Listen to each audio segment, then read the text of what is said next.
ಒಂದು ಕಾಲದಲ್ಲಿ ಆಟೋ ಅಂದರೆ ಸಾಕು, ಜನರಿಗೆ ಸಾಕಷ್ಟು ನಂಬಿಕೆ, ಸಾಕಷ್ಟು ಪ್ರೀತಿ, ಸಾಕಷ್ಟು ಗೌರವ, ಸಾಕಷ್ಟು ವಿಶ್ವಾಸ. ಆಟೋ ಚಾಲಕರಂದರೆ ಸಾಕು, ಎಲ್ಲೇ ಇದ್ದರೂ ಯಾರನ್ನೇ ಆದರೂ ಕೂಡ ಅಷ್ಟು ಸೇಫಾಗಿ ಮನೆಗೆ ತಗೊಂಡೋಗಿ ರೀಚ್ ಮಾಡಿಸ್ತಾರೆ ಅನ್ನುವಂತಹ ಅನುಭವ ಜನರದಾಗಿತ್ತು. ಆದರೆ ಕಾಲ ಬದಲಾಗಿದೆ, ಜನ ಬದಲಾಗಿದ್ದಾರೆ, ಆಟೋ ಚಾಲಕರ ಮನಸ್ಥಿತಿ ಕೂಡ ಬದಲಾಗಿದೆ. ಸೊ ಜನರ ಮೇಲೆ ಆಟೋ ಚಾಲಕರು ಔಹಾರಿ ಬಾಡಿಗೆಗೋಸ್ಕರ ಪಟ್ಟನ್ನು ಹಿಡಿದು ಗಲಾಟೆ ಮಾಡ್ತಿರುವಂತಹ ವಿಷಯಗಳು ಸರ್ವೇ ಸಾಮಾನ್ಯವಾಗಿದೆ. ಶ್ರೀಗಂಜಿ ಬೆಂಗಳೂರಿನಲ್ಲಿ ಸುಮಾರು 6 ಲಕ್ಷಕ್ಕಿಂತ ಅಧಿಕ ಆಟೋಗಳಿವೆ ಅನ್ನುವಂಥ ಮಾಹಿತಿ ಇದೆ. ಆ ಒಂದು ಮಾಹಿತಿಯ ಪ್ರಕಾರ 6 ಲಕ್ಷ ಜನ ಆಟೋ ಚಾಲಕರು ಆಟೋವನ್ನು ಓಡಿಸುವ ಮೂಲಕ ಸಿಲಿಕಾನ್ ಸಿಟಿ ಬೆಂಗಳೂರಿನಲ್ಲಿ ಸಂಚಾರಿ ನರನಾಡಿಯ ಒಂದು ಭಾಗವಾಗಿದ್ದಾರೆ. ಆದರೆ ಆಟೋ ಚಾಲಕರ ವರ್ತನೆಗೆ ಜನಸಾಮಾನ್ಯರು ಮಾತ್ರ ಹೈರಾಣರಾಗ್ತಿದ್ದಾರೆ. ಒಂದು ಕಡೆಯಿಂದಾಗಿ ಆಟೋ ಚಾಲಕರನ್ನ ಬಾಡಿಗೆ ದರಕ್ಕೆ ನಿಯಂತ್ರಣ ಮಾಡುವಲ್ಲಿ ಆ RTO ವಿಫಲವಾಗಿದೆ ಅನ್ನೋದು ಕೂಡ ಸ್ಪಷ್ಟವಾಗ್ತಾ ಹೋಗುತ್ತೆ. ಇನ್ನೊಂದು ಕಡೆಯಿಂದಾಗಿ ಈ ಆ್ಯಪ್ ಆಧಾರಿತ ಕಂಪನಿಗಳಂದರೆ ಖಾಸಗಿ ಕಂಪನಿಗಳು ಆ್ಯಪನ್ನು ಮಾಡಿ ಅದರ ಮೂಲಕ ಏನು ಜನರು ಬುಕ್ಕಿಂಗನ್ನು ಮಾಡ್ತಾರೆ. ಬುಕ್ಕಿಂಗನ್ನು ಪಡೆದುಕೊಂಡಂತಹ ಕಂಪನಿಗಳು ಆಟೋದವರಿಗೆ ಒಂದಿಷ್ಟು ದರವನ್ನು ನಿಗದಿ ಮಾಡಿ ಅದರ ಒಂದಿಷ್ಟು ಕಮಿಷನನ್ನು ಕಟ್ ಮಾಡ್ತವೆ.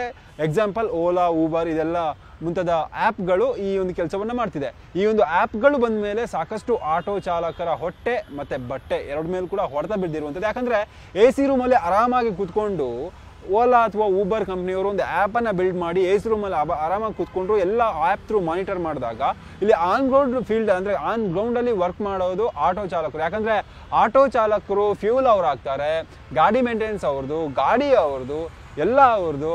ಆದರೆ ಗಾಡಿ ಹೆಸರಲ್ಲಿ ಬರುವಂತಹ ಬಾಡಿಗೆ ಹಣ ಮಾತ್ರ ಓಲಾ ಆ್ಯಪ್ನವ್ರದ್ದು, ಜೊತೆಗೆ ಊಬರ್ ಆ್ಯಪ್ನವರು, ಸಂಬಂಧಪಟ್ಟಂತಹ ಅಗ್ರಿಗೇಟ್ ಆ್ಯಪ್ನವ್ರದ್ದು. ಆದರೆ ಇಲ್ಲಿ ಆಗ್ತಿರುವಂಥ ಒಂದು ವಿಚಾರ ಏನು ಗಮನಿಸಬೇಕಂತ ಹೇಳಿದ್ರೆ, ಯಾಕೆ ಈ ರೀತಿಯಾಗಿ ಬಾಡಿಗೆ ವಿಚಾರಕ್ಕೋಸ್ಕರ ಆಟೋ ಚಾಲಕರು ಹೆಚ್ಚಾಗಿ ಡಿಮ್ಯಾಂಡ್ ಮಾಡ್ತಿದ್ದಾರೆ, ಯಾಕೆ ಕರೆದ ಕಡೆ ಬರ್ತಿಲ್ಲ, ಜೊತೆಗೆ ಓಲಾದ ಮೂಲಕ ಬುಕ್ಕಿಂಗ್ ಮಾಡಿದ ಸಂದರ್ಭದಲ್ಲಿ ಯಾಕೆ ಕ್ಯಾನ್ಸಲ್ನ ಮಾಡೋಕ್ಕೆ ಹೇಳ್ತಾರೆ ಅಥವಾ ಇನ್ನಷ್ಟು ಹೆಚ್ಚುವರಿ ಹಣಕ್ಕಾಗಿ ಡಿಮ್ಯಾಂಡ್ ಮಾಡ್ತಾರೆ ಅಂತ ಹೇಳಿದ್ರೆ, ಇಲ್ಲಿ ಆ್ಯಪ್ಗಳು ಏನು ಒಂದು ಬಾಡಿಗೆ ಬುಕ್ ಆದಂಥ ಸಂದರ್ಭ, ಫಾರ್ ಎಕ್ಸಾಂಪಲ್ ಮೆಜೆಸ್ಟಿಕ್ನಿಂದ ರಾಜಾಜಿನಗರ್ಗೆ ನಾನೀಗ ಓಲಾ ಆ್ಯಪ್ನಲ್ಲಿ ಬುಕ್ ಮಾಡಿದರೆ ಒಂದು 150 ರೂಪಾಯಿ ಅಂತ ತೋರಿಸುತ್ತೆ. 150 ರೂಪಾಯಿ ನೀನು ಒಬ್ಬ ಗ್ರಾಹಕನಾಗಿ ಆಟೋ ಚಾಲಕನಿಗೆ ಕೊಡಬೇಕು ಅಂತ ತೋರಿಸುತ್ತೆ.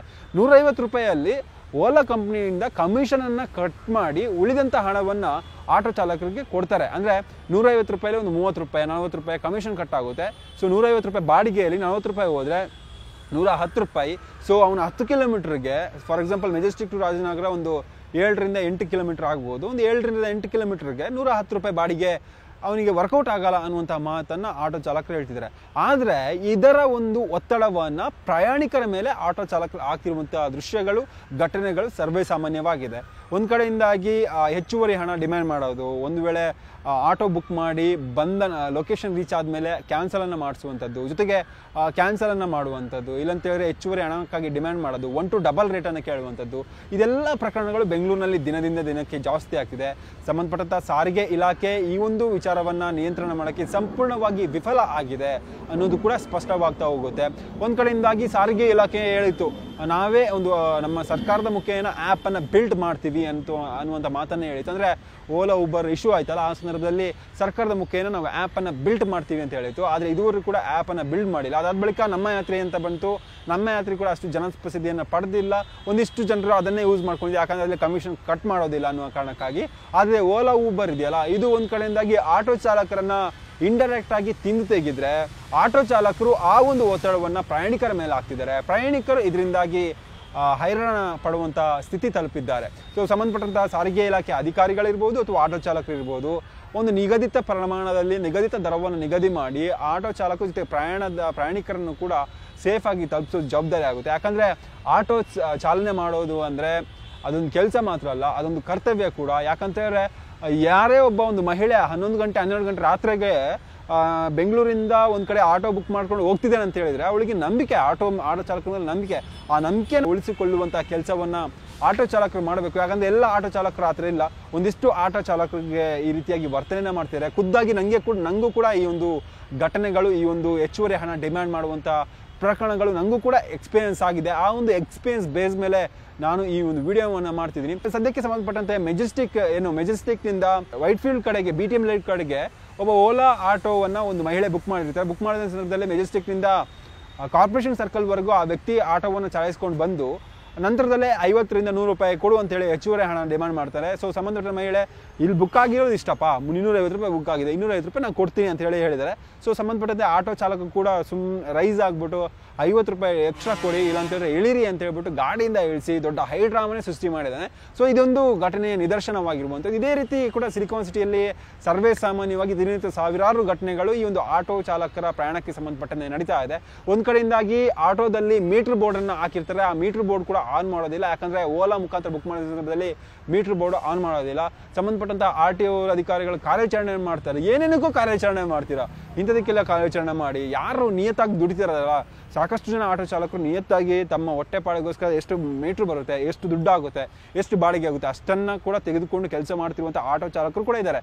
ಎಕ್ಸ್ಟ್ರಾ ಹಣವನ್ನು ಕೇಳಿದೆ 50 ರೂಪಾಯಿ 60 ರೂಪಾಯಿ ಒಂದು ಲೊಕೇಶನ್ಗೆ ಹೋಗಬೇಕಾದ್ರೆ 60 ರೂಪಾಯಿ ಕೇಳೋರಿದ್ದಾರೆ, ಇನ್ನು 150 ರೂಪಾಯಿ ಕೊಡಿ ಅಂತ ಕೇಳೋರು ಇದ್ದಾರೆ. ಸೊ ಇವರಿಬ್ಬರ ಮಧ್ಯೆ ಕ್ಲಾಶ್ ಏನಂತ ಹೇಳಿದ್ರೆ ಒಂದೇ ಒಂದು ದುಡಿತಾದು, ಇಬ್ಬರು ಹೊಟ್ಟೆಪಾಡಿಗೋಸ್ಕರನೇ ಮಾಡ್ತಿರೋದು.